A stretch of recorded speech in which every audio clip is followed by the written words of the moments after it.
Hello. Today I'm reading from Speeches That Changed the World, published by the Smith Davies Publishing Company out of London.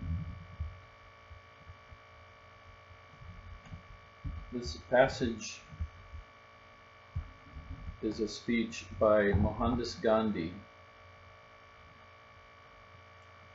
He was a very adamant advocate for Indian independence when India was ruled by Britain. He spent almost 8 years total in jail for his protests.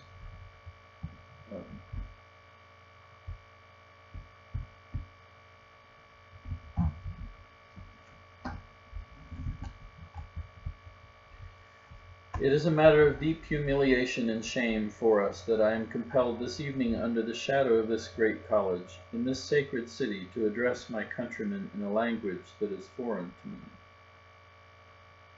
I was present at the sessions of the great Congress in the month of December. There was a much vaster audience, and will you believe me when I tell you that the only speeches that touched the huge audience in Bombay were the speeches that were delivered in Hindustani?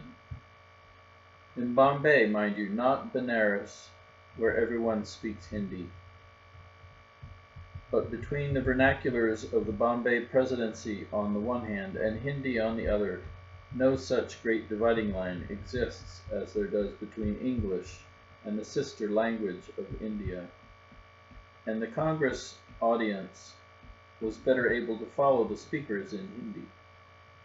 I am hoping that this university will see to it that the youths who come to it will receive their instruction through the medium of their vernaculars. Our languages are a reflection of ourselves, and if you tell me that our languages are too poor to express the best thoughts, then say that the sooner we are wiped out of existence, the better for us. Is there a man who dreams that English can ever become the national language of India? Why this handicap on the nation? Just consider for a moment what an equal race of our lads have to run with every English lad. The charge against us is that we have no initiative. How can we have any if we are to devote the precious years of our life to the mastery of a foreign tongue? The only education we receive is English education. Surely we must show something for it. But suppose that we had been receiving during the past 50 years education through our own vernaculars. What should we have today? We should have today a free India. We should have our educated men, not as if they were foreigners in their own land, but speaking to the heart of the nation.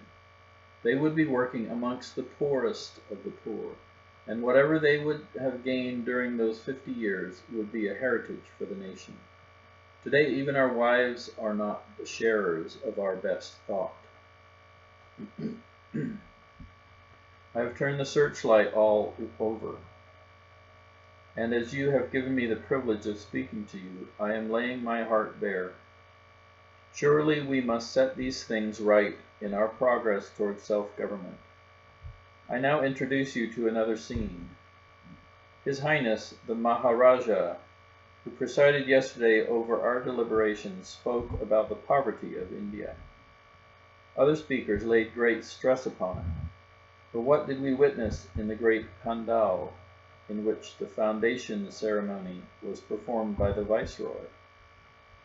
Certainly a most gorgeous show, an exhibition of jewelry, which made a splendid feast for the eyes of the greatest jeweler who chose to come from Paris. I compare with the richly bedecked noblemen the millions of the poor. And I feel like saying to these noble men, there is no salvation for India unless you strip yourselves of this jewelry and hold it in trust for your countrymen in India. I'm sure it's not the desire of the King Emperor or Lord Hardinge in that order to show the truest loyalty to our King Emperor. It is necessary for us to ransack our jewelry boxes and to appear bedecked from top to toe. I would undertake, at the peril of my life, to bring to you a message from King George himself, that he expects nothing of the kind. Sir, whenever I hear of a great palace rising in any great city of India, be it in British India or in India, which is ruled by our great chiefs, I become jealous at once and say, oh, it is the money that has come from the agriculturalists. Over 75% of the population are agriculturalists, and Mr. Higginbotham told us last night in his own felicitous language that they are the men who grow 2 bales of grass in the place of 1.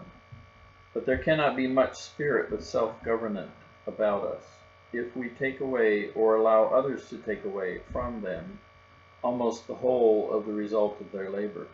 Our salvation can only come through the farmer.